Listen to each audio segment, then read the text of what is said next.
Nah, anak-anak kita akan ke pembahasan terakhir. Kita tadi sudah membahas yang namanya jurnal penjualan, jurnal penerimaan kas, ada jurnal pembelian, dan ada jurnal pengeluaran kas. Tapi kenapa perusahaan dagang perlu juga yang namanya jurnal umum? Karena ingat anak-anak, ada transaksi yang tidak bisa dimasukkan ke dalam jurnal khusus tersebut. Jadi setiap transaksi yang tidak bisa dimasukkan ke jurnal khusus harus dicatat dalam jurnal umum. Ingat, setiap transaksi yang tidak bisa dimasukkan di jurnal khusus, kalian harus catat ke dalam jurnal umum. Nah, apa sih sebenarnya contoh transaksi yang tidak bisa dicatat di dalam jurnal khusus?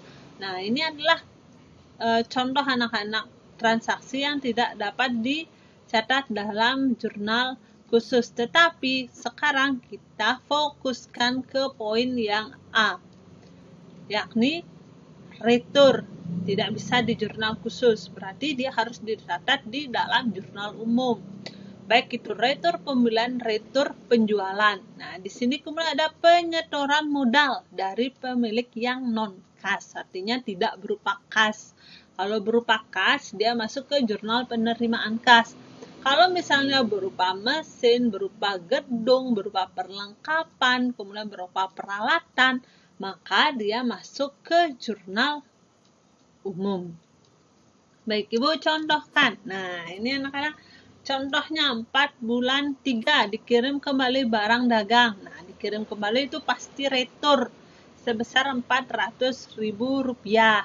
Kemudian tanggal 9 juga diterima kembali. Nah, kalau dikirim pasti retur pembelian. Awalnya kita beli, kemudian karena rusak, aduh saya kembalikan. Nah, karena pasti muncul adanya retur pembelian. Ingat, transaksi tanggal 4 di jurnal umum, debitnya utang dagang, karena utang dagang kita berkurang akibat barang yang rusak. Kreditnya adalah retur pembelian. Ingat isi keterangan sesuai dengan nama toko. Nah, sebesar Rp400.000. Ini adalah format jurnal umum anak-anak, dagang maupun jasa sama formatnya.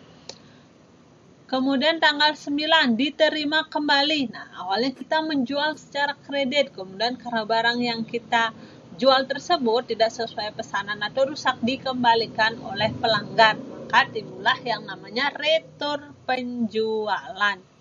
Retur penjualannya di debit, piutang dagangnya di kredit sebesar Rp380.000 sesuai dengan transaksi. Ingat, isikan tanda kurung atau keterangan karena akan memudahkan kalian nanti memposting ke buku besar pembantu maupun buku besar umum.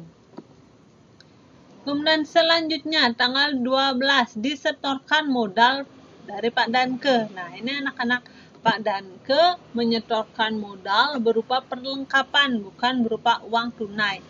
Jika non-tunai, non-kas maksud Ibu, bukan berupa uang kas, dia masuknya ke jurnal umum. Debitnya perlengkapan, karena perlengkapan kita bertambah. Perlengkapan usahanya bertambah. Kreditnya adalah modal sebesar Rp150.000. Nah, untuk transaksi tanggal 12 ini sama dengan perusahaan jasa anak-anak, debit dan kreditnya. Nah, sekarang jika misalnya transaksi tanggal 13 Pak Danke lagi menyetorkan modal, tetapi modal yang disetorkan Pak Danke misalnya tanggal 13 dia berupa uang tunai 5 juta dan berupa peralatan sebesar 2 juta dalam transaksi yang sama yakni tanggal 13, maka transaksi itu akan dicatat di 2 jurnal, yakni jurnal penerimaan kas hanya mencatat transaksi uang tunai saja sebesar 5 juta dan lagi satu kalian masukkan ke jurnal umum hanya mencatat untuk penerimaan peralatan saja.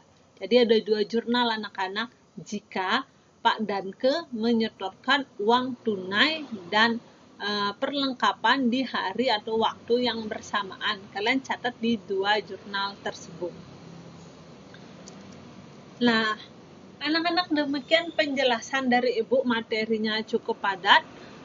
untuk jurnal khusus dan jurnal umum pada perusahaan jasa. Jadi ini yang Ibu dapat simpulkan anak-anak.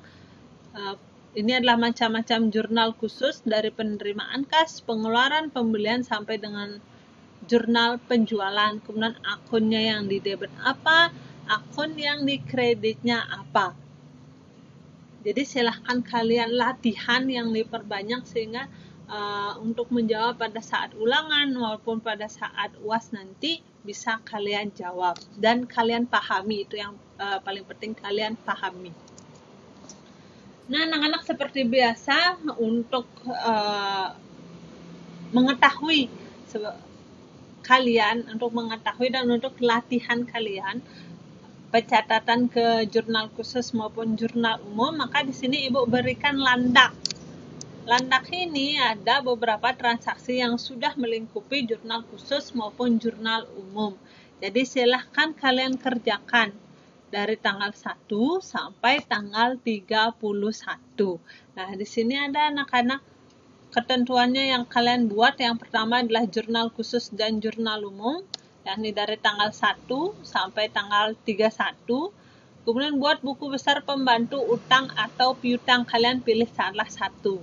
Nah, untuk pembahasan poin 2 dan 3, yakni untuk buku besar pembantu utang dan piutang, akan Ibu lainkan bahas dari video ini, karena video ini pasti lumayan panjang untuk pembahasan hanya jurnal saja. Jadi untuk buku besar pembantu dan buku besar utama, Ibu akan buatkan video yang lain terpisah dari video ini. Kemudian untuk KOP, ingat nama, nomor absen kelas, dan yang paling kalian ingat landak dikumpulkan paling lambat tanggal 28.